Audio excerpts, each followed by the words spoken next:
Yo, what's going on YouTube? It's your boy GZTV back with another video. We are here Monday, March 17th. We had some NBA action. We had the Sixers playing the Rockets.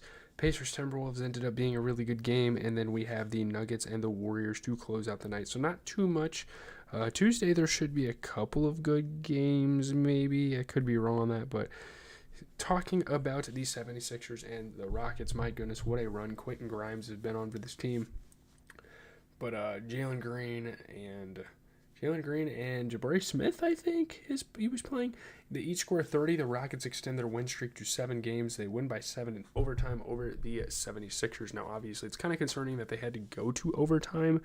But, yeah, shout out to Jalen Green and Jabari Smith Jr. It's really nice to see Jabari Smith come back and play really good basketball. Both of those guys scored at a very high level. They rallied. They get the victory. Yeah, this is the hottest this team has looked all season, and they have had one hell of a season, so I think that's really saying something.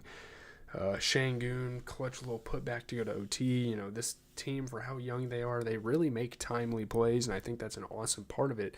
So, yeah, I mean, Fred VanVleet got ejected for a flagrant foul, but that didn't deter them from winning the game. Still made for some really good basketball. Obviously, Quentin Grimes was at their throats all game.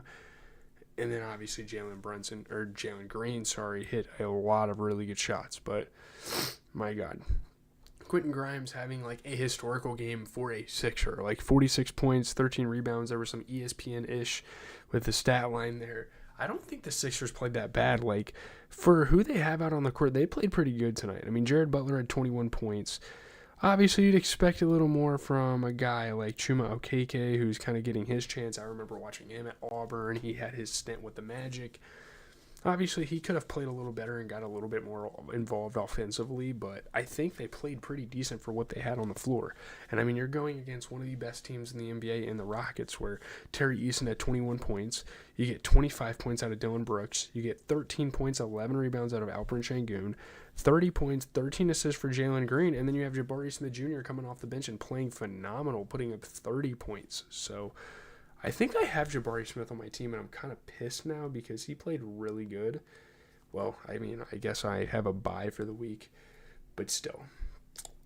Moving on, though, we can talk about the Pacers and the Timberwolves because Obi-Wan Kenobi, a.k.a. Obi Toppin, is the fucking man around there. Dope stuff. Obviously, Rudy Gobert and Andrew Nembhard kind of got into it. I don't know what the hell was up with Rudy Gobert and getting in fights with people. I guess it's because he's tall and he feels like he can just fucking fight anyone he wants.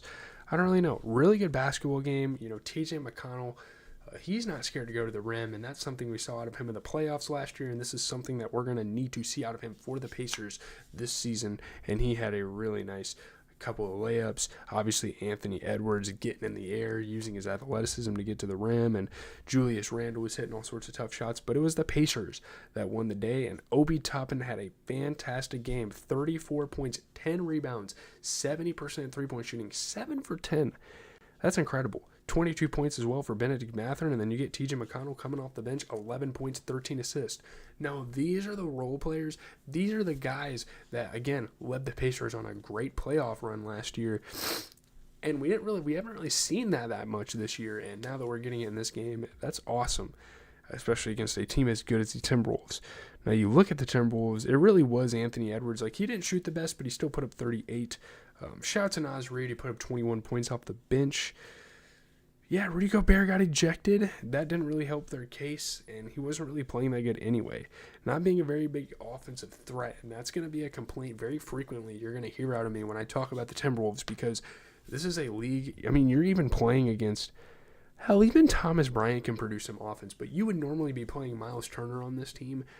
You got to be, if you're going to be a big, you got to be able to score a little bit. Like, Clint Capella kind of gets away with it, and Rudy Gobert does as well. Yusuf Nurkic does a little bit, I guess, and I don't know, though. You got to be able to create shots down low at least. He didn't really play that good even before that, but obviously they have Naz Reid, Dante DiVincenzo, Nickeil Alexander-Walker. That's a good bench unit.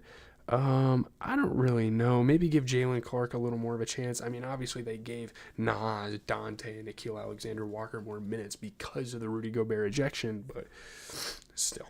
Very weird stuff. Let's move on. We're going to talk about the Nuggets and the Warriors. Obviously, I knew this was going to be a good game, and it turned out to be so. So that's awesome. what a fucking game for the Nuggets, though. And I didn't really realize that Jokic was going to be out of this one, but Aaron Gordon and Russell Westbrook lead an undermanned Nuggets past the Warriors. They win by 9, and this is what great teams do. This is what championship teams do, man. I'm telling you. Aaron Gordon having his best game of the season easily. Russell Westbrook had a fucking triple-double and hit a huge three-pointer late in the game. Very characteristic of what he was doing before his stint here with the Nuggets so far.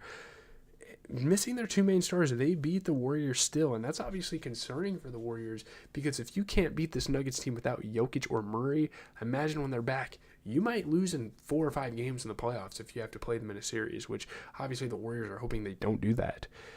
Yeah, man, Aaron Gordon, insane scoring night. I mean, obviously this is out of the ordinary for Aaron Gordon to play this good. Like, he's a pretty good basketball player. He's a good 4th, 5th option maybe on this team, but 38 points is crazy. Obviously, Steph was heating up, and he was making it difficult and keeping the Warriors in the game, as he does every single game. And, I mean, Jonathan Kuminga and Gary Payton, really good bench players. They've been supporting the roles, and Jonathan Kuminga is a much-needed return here. Aaron Gordon threw it down on Quentin Post, though. Yeah, man, Steph Curry, really good at creating shots. He can score from anywhere as well. So there you have it. You look at the Nuggets, man, 38 points for Aaron Gordon off a 67% three-point shooting. You get a 21 points, 10-rebound game for Michael Porter Jr., who shot 30% from 3. I mean, obviously just the guys that you would expect to take over for this team did just that. And Russell Westbrook, as a veteran, knows how to win. 12 points, 16 assists, 12 rebounds. Fantastic game. I mean, you look at the Warriors side, you get a 23-point performance for Jimmy Butler, who shot 50%, and you get 20 points out of Steph Curry. And although he didn't shoot that well, he's also being guarded tighter than most people are in the NBA. I would say, I don't know what the hell happened to Quentin Post. Did he, get hurt or something? I don't know what they were doing with this minutes. They obviously have Jonathan Kuminga, Kevon Looney, Gary Payton II off the bench to kind of give some help there, but weird rotational choices. But I mean, they're giving Gui Santos and Buddy Hield right now at this instant minutes over Quentin Post. I think that's kind of a strange situation there for the Warriors. I really wouldn't do that if I was Steve Kerr, but I digress. Talking about tomorrow, 2 good games. Obviously, the Bucks are playing the Warriors on NBA TV. Wow, the Warriors can't catch a break with that one. And then you get the Cavs and the Clippers to close the night. So those should be 2 good basketball games. There are 2 before that. My Celtics play the Nets. That's probably not going to be a good game, even though the last meeting was. We'll see how it goes. Leave a like, comment, subscribe. I'm out. The Playboy Cardi video is officially live on the channel. The first part, probably for an hour and 15